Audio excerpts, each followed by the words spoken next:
بسم اللہ الرحمن الرحیم۔ میرا نام ڈاکٹر تاج محمد ہے اور میں چیسٹ فزیشین ہوں۔ آج ہم حلق میں ناک میں جو ریشہ پیدا ہوتا ہے جس کو ہم ڈاکٹری زبان میں پوسٹ نیزل ڈرپ کہتے ہیں، یہ جو ہے کھانسی کا سب سے ایک اہم وجہ ہوتی ہے۔ زیادہ تر مریض جو ہے اس کے ساتھ ڈاکٹر کے پاس پریزنٹ ہوتے ہیں، اسپیشلی سردی کے موسم میں جو ہوتا ہے یہ پوسٹ نیزل ڈرپ، یعنی ناک کا جو پچھلا حصہ ہوتا ہے جس کو ہم نیزو فیرنس کہتے ہیں، اس میں یہ ریشہ بنتا ہے اور یہ ریشہ پھر حلق میں جا کر پڑا رہتا ہے، جس کی وجہ سے گلے میں خراش ہوتی ہے اور کھانسی شروع ہوتی ہے۔ تو یہ ایک بہت اہم وجہ ہے۔ ڈاکٹر کو چاہیے کہ وہ مریض کے تھروٹ کو اور ناک کو ضرور اس کا چیک اپ کرے، اس کا معائنہ کرے، کیونکہ اس کے ناک میں بھی اپنی وجوہات ہوتی ہیں جن کی وجہ سے یہ ریشہ بنتا ہے۔ مثال کے طور پر اس کے ناک میں ہڈی بڑی ہوتی ہے، اس کے ناک میں گوش ہوتا ہے، اس کے پیدائشی ناک کی ہڈی ٹیڑھی ہوتی ہے، یا وہ ڈسٹ میں کام کرتا ہے اور وہ جو ڈسٹ ہوتا ہے وہ ناک کے ذریعے اپنے سینے میں لے جاتا ہے۔ ایک وجہ یہ ہوتی ہے۔ دوسری بات یہ ہے کہ موسم کا اثر بھی ہوتا ہے کہ موسم ٹھنڈا ہوتا ہے تو یہ ریشہ آٹومیٹیکلی بنتا ہے۔ اس کے ساتھ ساتھ اگر ہم نیچے حلق کی طرف آ جائیں تو فرنجائٹس، جس میں حلق کی بیماری ہوتی ہے، لیرنکس کی بیماری ہوتی ہے، تو یہ جو وجوہات ہوتی ہیں، یعنی وائرل انفیکشن ہوتا ہے، بیکٹیریل انفیکشن ہوتا ہے، کوئی سموکنگ کرتا ہے، کوئی ڈسٹ میں کام کرتا ہے، یا کوئی ایسی ٹھنڈی چیز لے لے کہ جس میں گلے کی سینسٹیوٹی بڑھ جاتی ہے، تو یہ تمام وہ وجوہات ہیں جس میں ناک اور گلے کا ریشہ اور جو ہوتا ہے وہ بنتا ہے، جس کو ہم پوسٹ نیزل ڈرپ کہتے ہیں، اور یہ حلق میں پھنسا رہتا ہے۔ بلکہ مریض ہمیں کہتے ہیں کہ ڈاکٹر صاحب ریشہ جو ہے باہر نہیں آتا، بلکہ ریشہ میرا ناک سے حلق میں گرتا ہے اور نیچے سینے میں جاتا ہے۔ تو یہ ایک اہم وجوہ ہوتی ہے پوسٹ نیزل ڈرپ سینے کے بیماری میں اور موسم کے حوالے سے، کہ جس کو ہمیں پوری توجہ دینی چاہیے۔ اس کے علاج کے لیے ہمیں ڈاکٹر سے مشورہ کرنا چاہیے۔ ہم ENT کے ڈاکٹر کے پاس بھی جا سکتے ہیں، فیملی فزیشین کے پاس بھی جا سکتے ہیں، اور ہیلتھ کیئر پروفیشنل یا چیسٹ اسپیشلسٹ کے بھی پاس جا سکتے ہیں، تاکہ وہ اپر ریسپیریٹری ٹریکٹ، جو ہمارے سینے کا اوپر کے جو سانس کے نظام تنفس کا حصے ہوتے ہیں، ان کو مکمل چیک اپ کرے اور اس میں اس کی وجہ معلوم کرے کہ کیا وہ وجہ ہے کہ اس سے یہ ریشہ بنتا ہے اور ناک سے پھر حلق میں گرتا ہے اور کھانسی میں اضافہ ہوتا ہے، اور پھر یہی ریشہ جو ہے نیچے سینے میں جا کر مختلف بیماریوں کا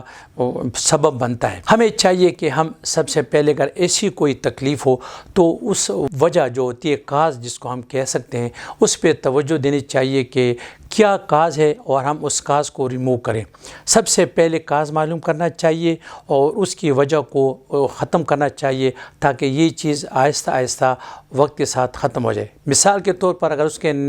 ناک میں گوشت ہے یا اس کی ناک کی ہڈی ٹیڑھی ہے، تو اس سلسلے میں ہم جو ہے ENT اسپیشلسٹ جو ہیں نیزل سرجری کرتے ہیں، کاٹری کرتے ہیں، SMR کرتے ہیں، تو وہ اس سے اس پوسٹ نیزل ڈرپ میں، یا اکثر ناک بھی بند ہوتی ہے، رات کو مریض خراٹے لیتا ہے اور وہ کافی تکلیف محسوس کرتے ہیں، ناک بند ہوتی ہے، تو اس آپریشن اور سرجری سے جو ہے مریض کو کافی آرام ملتا ہے۔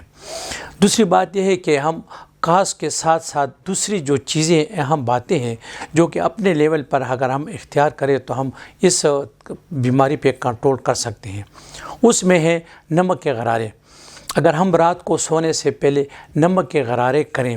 یا کوئی ایسی غرغروں کی دوائی استعمال کریں گرم پانی میں، اور ہم صبح گھر سے نکلتے وقت اور رات کو سونے سے پہلے یہ غرغرے کریں، تو اس سے بھی یہ ناک میں جو ریشہ نیچے گرتا ہے حلق میں، اس سے کافی کمی پیدا ہو سکتی ہے۔ اگر مریض کو شوگر نہیں ہے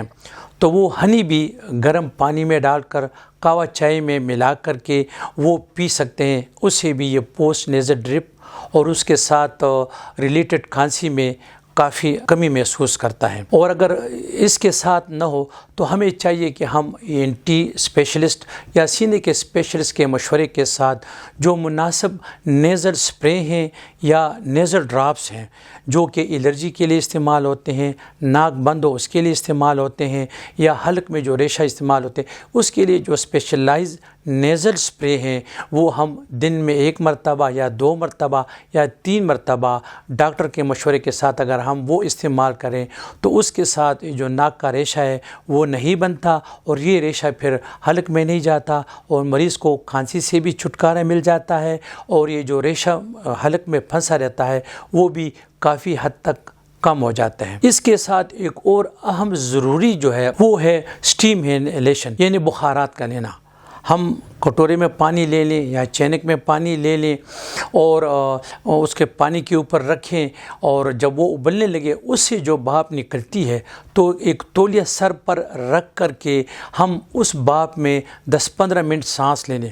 تو وہ پانی کے بخارات جو ہیں ناک میں داخل ہوتے ہیں، حلق میں داخل ہوتے ہیں، اور یہ بخارات اندر جا کر ریشے کو کنٹرول کر لیتے ہیں، اس میں کمی پیدا ہو جاتی ہے، اور یہ جو ناک کا ریشہ ہوتا ہے، حلق کا ریشہ ہوتا ہے، یعنی پوسٹ نیزل ڈرپ کافی حد تک کم ہو جاتا ہے۔ اس کے ساتھ ساتھ بعض مارکیٹ میں چبانے والے لوزنجز ملتے ہیں جو کہ گلے کی خراش کو کم کرتے ہیں، پوسٹ نیزل ڈرپ کو کم کرتے ہیں۔ اگر ہم یہ لے لیں اور ڈاکٹر کے مشورے کے ساتھ تو یا فارماسسٹ کے مشورے کے ساتھ اگر ہم اس کو